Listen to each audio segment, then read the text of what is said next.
You ever been so cold that you stop shivering? I don't mean the kind of cold where you forgot your jacket on a brisk October morning, or the AC in the office is cranked up to high.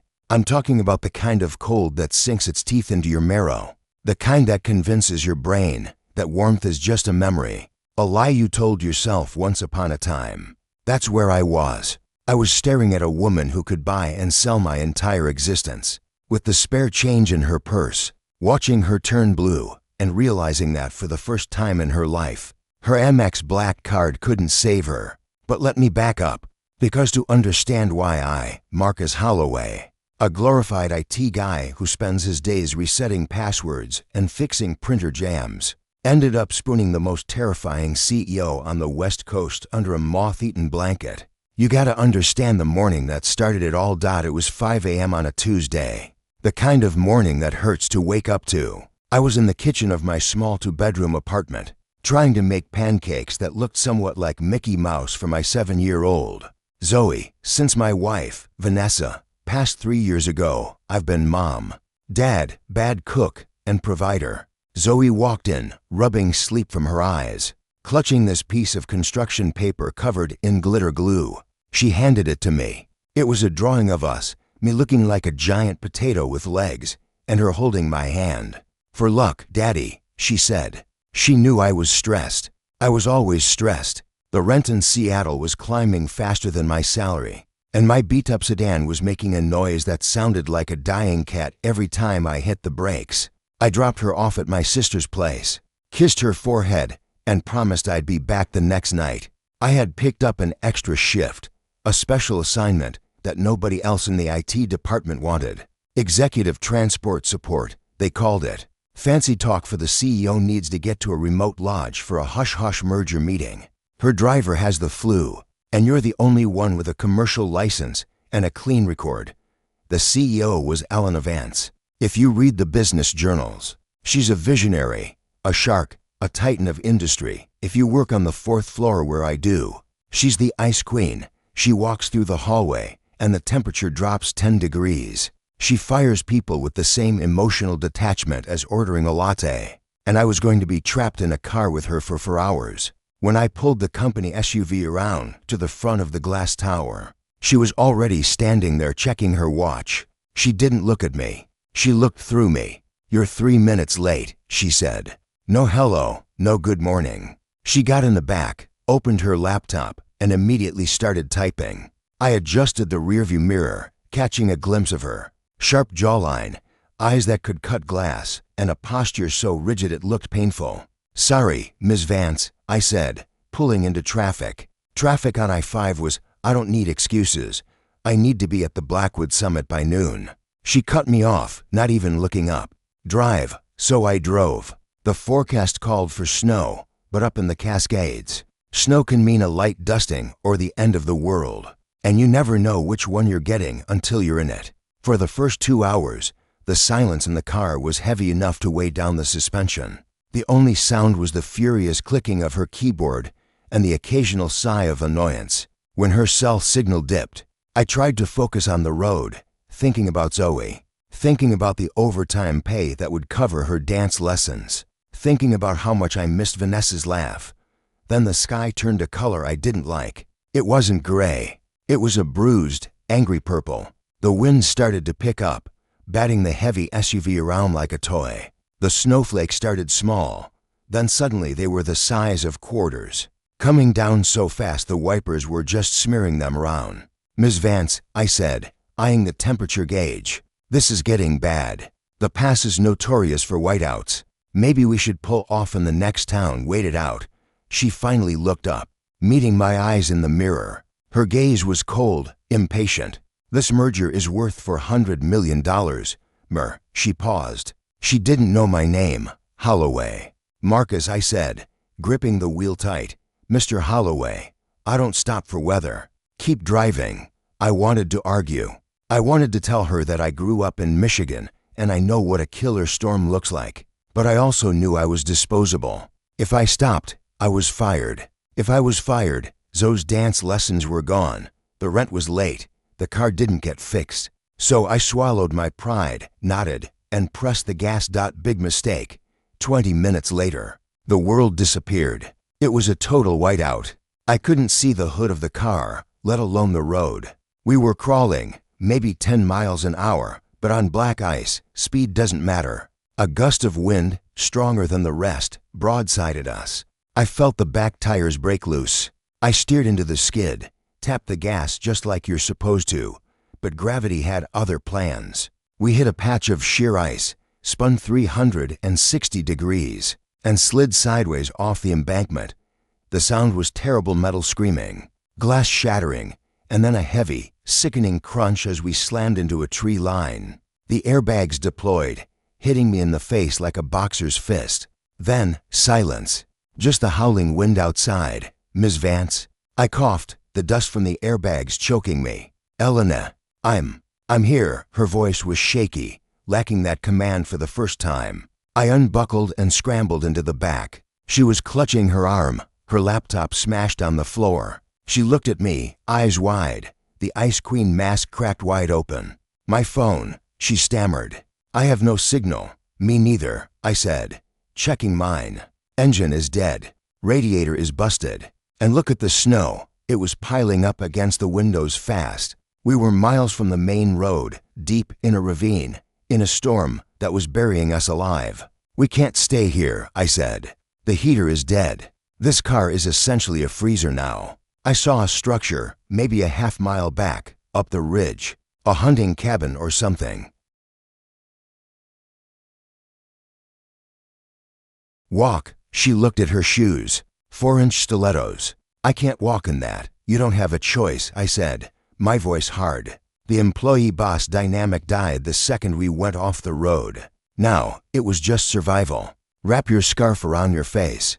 Let's go. The trek to that cabin was the hardest physical thing I've ever done. The snow was thigh-deep. The wind felt like it was peeling the skin off my face. Elena is Vance, she tried. I'll give her that. She didn't complain, but she struggled. Halfway there, she fell and couldn't get up. I didn't ask permission. I just scooped her up. She was lighter than I expected. Shivering so violently her teeth were chattering against my collarbone. I carried the CEO of a billion-dollar company through a blizzard, and all I could think about was Zoe's drawing in my pocket. For luck, we found the cabin. It was barely standing, an old timber shack that looked like it hadn't seen a human soul since the 90s. I kicked the door open and dragged us inside. It was dark, smelling of mildew and old wood smoke, but it was out of the wind. I dumped her on a dusty chair and started assessing our assets. It was grim. No electricity. A wood stove that had a bird's nest in the chimney, so lighting a fire would just smoke us out. The windows were cracked, letting in drafts of freezing air. And for supplies, a half-empty bottle of water in my pocket, a granola bar, and on a peg by the door, a single moth-eaten wool blanket that smelled like wet dog. Is this it? Elena asked. She was hugging herself, her lips turning a pale shade of violet. Where's the rescue team? Did you use the emergency beacon? This is a Chevy Tahoe, not a fighter jet, I snapped, trying to stuff old newspapers into the cracks around the window. Nobody knows we're here yet. They won't start looking until we miss the check-in, and even then, in this storm, no chopper is flying. The reality hit her then. She slumped in the chair, the fight draining out of her. I'm going to miss the meeting, she whispered. The merger, lady, forget the merger. I turned on her, frustration boiling over. We are trying not to freeze to death. Do you understand that? Your money means nothing here. Your title means nothing. The cold will kill you just as fast as it kills me. She stared at me, shocked. Nobody spoke to Elena Vance like that. But then, she nodded. A small, defeated nod. Okay, she whispered. Okay. Night fell like a hammer. The temperature inside the cabin dropped below freezing. I could see my breath in big, white puffs. We ate the granola bar, splitting it 50-50. I gave her the bigger half. We sat in the dark, the wind screaming outside like a banshee. Tell me something, she said after an hour of silence. Her voice was trembling. To keep my mind off the cold. Like what? Who is Zoe? She asked. You mentioned her name when we crashed. I leaned back against the rough log wall. My daughter. She's 7. She wants to be an astronaut this week. Last week it was a ballerina. And your wife? Vanessa, I said, the name still tasting sweet and sad. She died 3 years ago. Aneurysm. Just gone. 1 minute she was laughing at a TV show. The next she was gone. I'm sorry, Elena said. And for the first time, it didn't sound like a corporate PR statement. It sounded human. I don't have anyone. My parents died when I was in college. I focused on the company. I built walls. I thought if I was successful enough, I wouldn't need people. If I was powerful enough, I wouldn't be lonely. She laughed, a brittle, shivering sound. Turns out, you can be the most powerful woman in the room and still freeze to death alone. You aren't alone, I said quietly, aren't I? She chattered. You work for me, Marcus. You have to be here. If we get out of here, you go back to the 4th floor, and I go back to the penthouse. We are worlds apart. Right now, I said, rubbing my hands together to keep the circulation going. We're just two people stuck in a box. 2 hours later, the situation went from bad to critical. Elena stopped talking. That's a bad sign. I crawled over to where she was sitting. I touched her cheek. It felt like marble. She was sluggish, her eyes drifting shut. Hypothermia, the silent killer. It doesn't make you panic. It just makes you sleepy. It makes you just want to close your eyes and drift away. Elena, I shook her. Elena, wake up. You have to stay awake. Tired, she slurred. Just resting my eyes. No. I shouted. If you sleep, you don't wake up. Listen to me. I grabbed the wool blanket. It was thin, barely enough to cover a child, let alone to adults. I wrapped it around her, but she was shivering so hard the chair was rattling against the floor. External heat wasn't enough. She needed a furnace. I sat down on the floor next to the chair. Elena, you need to get on the floor. We need to conserve heat. She looked down at me, confusion clouding her sharp eyes. The floor is dirty. The floor is survival. I pulled her down. She collapsed next to me, a bundle of expensive cashmere and freezing limbs. I pulled the blanket over us, tucking the edges under our legs to trap the air. But it wasn't working. She was too cold. Her core temperature was dropping. I could feel the tremors racking her body, violent convulsions as her system tried to generate heat that wasn't there. I knew what I had to do. I learned it in Boy Scouts, saw it in survival movies. But doing it with your boss is a whole different ball game. But looking at her blue lips, I realized the corporate handbook didn't apply anymore. This isn't going to work, I said, my voice steady. The blanket is too thin. You're not generating enough heat to trap it. What do we do? She stammered. I took a deep breath. Body heat. Direct transfer. It's the only way. She stiffened. Even half frozen, the idea of intimacy, of closeness, terrified her more than the storm. I can't.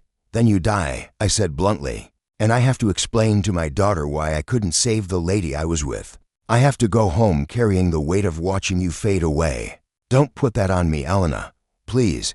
She looked at me in the dark. The moonlight was filtering through the cracks, illuminating her face. The Ice Queen was gone.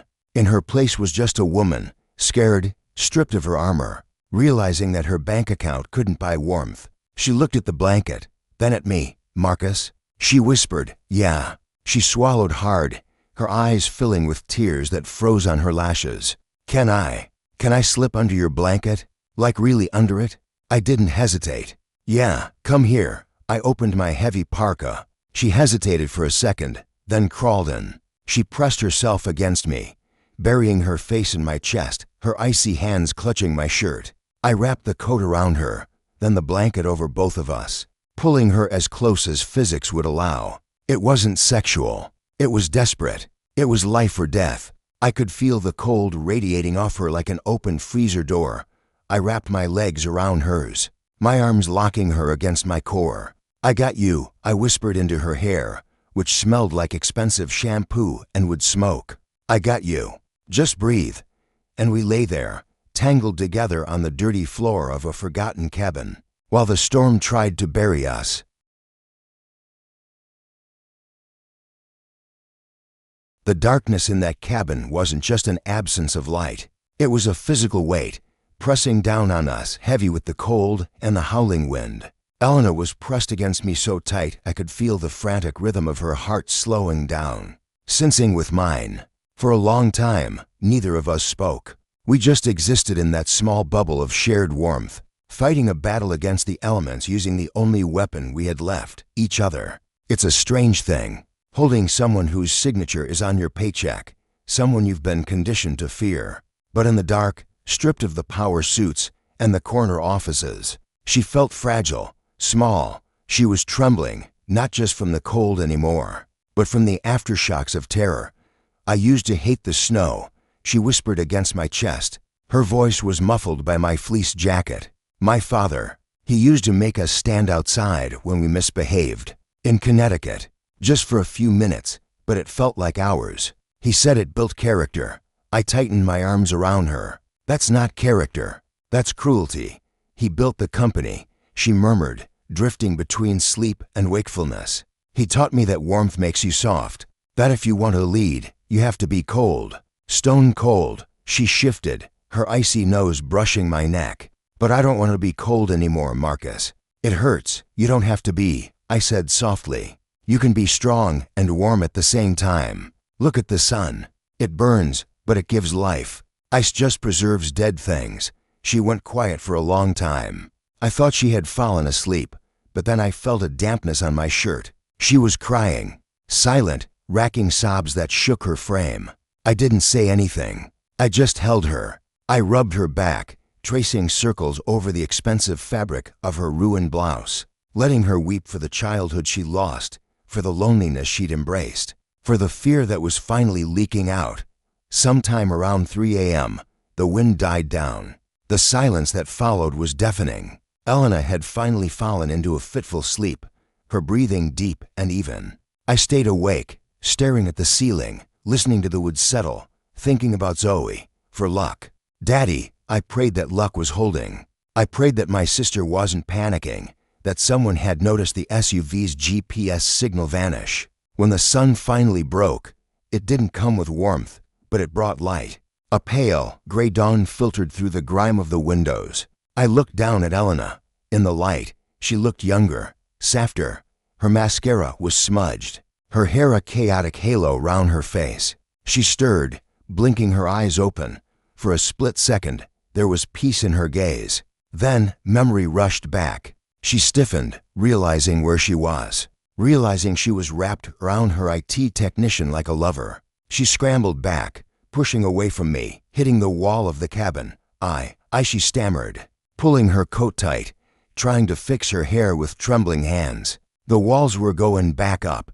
I could see it happening in real time. The Ice Queen was putting her crown back on. "It's okay," I said, sitting up, my body screaming in protest from sleeping on the hard floor. "We survived this." She gestured vaguely between us. "This was a necessity, a medical necessity. You understand that, right?" Her voice was sharp again, brittle. "This changes nothing. We don't talk about this at the office. We don't bond." It stung.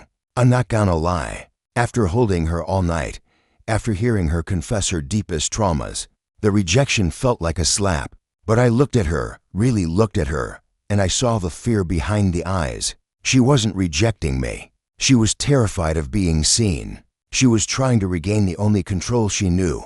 "Understood, Ms. Vance," I said, standing up and brushing the dust off my pants. I kept my voice neutral, professional. "Just survival." We heard the thumping sound a few minutes later, a rhythmic thwop thwop thwop echoing off the canyon walls. A helicopter. We scrambled outside. The world was blindingly white, a pristine, frozen landscape. A bright orange rescue chopper was hovering over the clearing, kicking up a mini blizzard. A basket was lowered. A guy in a jumpsuit waved at us. The rescue was a blur. Winched up, wrapped in thermal blankets, shouting over the headset. They flew us to a hospital in Denver. Doctors, nurses, for fluids. We were separated immediately. She went to VIP. I went to the general ward. I got treated for mild frostbite on my toes and dehydration. I called my sister, cried when I heard Zoe's voice, and told them I was coming home.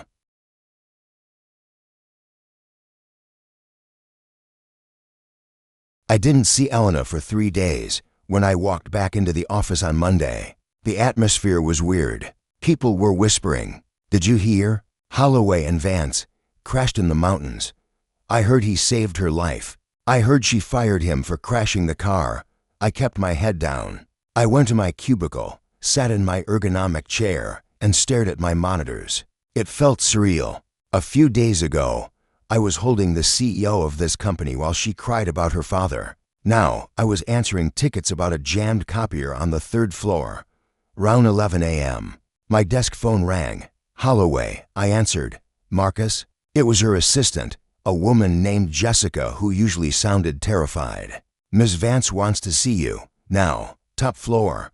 My stomach dropped. This was it. She was going to fire me. She couldn't handle the awkwardness, the fact that I knew she was human. I stood up, straightening my cheap tie. I grabbed Zoe's drawing from my pocket. It was wrinkled now, water damaged, but still there. For luck, I took the elevator up. The penthouse level was quiet, smelling of money and sanitizer. I walked past the assistants, past the security. I knocked on the heavy oak door. Enter. I walked in. Elena was standing by the window, looking out at the city skyline. She was wearing a sharp gray suit, hair pulled back in a tight bun, looking immaculate. The Ice Queen, restored to her throne. You wanted to see me, Ms. Vance? I asked, standing awkwardly by the door. She turned around. Her face was unreadable. Close the door, Marcus. I closed it. My heart was hammering. I reviewed the accident report, she said, walking over to her massive desk. The black box data from the SUV. You were driving under the speed limit. You executed the correct maneuvers during the skid. The crash was unavoidable. An act of God, the insurance calls it. Good to know, I said. So I still have a job? She stopped, her hand resting on a stack of files. She looked down, then up at me. For a second, the mask slipped. Just a fraction. I tried to be cold yesterday, she said softly. When they found us, I tried to push you away. Because that's what I do. It's what I've always done. I stayed silent. But then I went home, she continued, stepping around the desk. To my penthouse. 7 bedrooms. 4 fireplaces. And I have never felt colder in my life than I did sitting on my Italian leather sofa last night. She stopped a few feet from me. You were right. Ice preserves dead things. And I don't want to be dead anymore. She reached into her desk drawer and pulled out an envelope. She held it out to me. What is this? I asked, taking it. Severance? I thought. A lawsuit. Open it. I tore it open. It was a check. A personal check. From her account, not the company's. The amount made my knees weak. It was enough to pay off my debts, fix my car, and pay for Zoe's college. I can't take this, I said, trying to hand it back. I was doing my job. No, she said firmly, pushing my hand back. That is for saving my life. That is a transaction. But this, she took a deep breath, her hands trembling slightly, just like they did in the cabin. This is an ask. An ask? I want to meet her, she said. Zoe, the girl who draws pictures for luck. I blinked, totally confused. Why? Because you said she saved you, Elena whispered, her voice cracking. You said she gave you a reason to keep going. I need to see what that looks like. I need to learn how to be warm, Marcus. And I don't think I can learn it from a board of directors. She looked at me.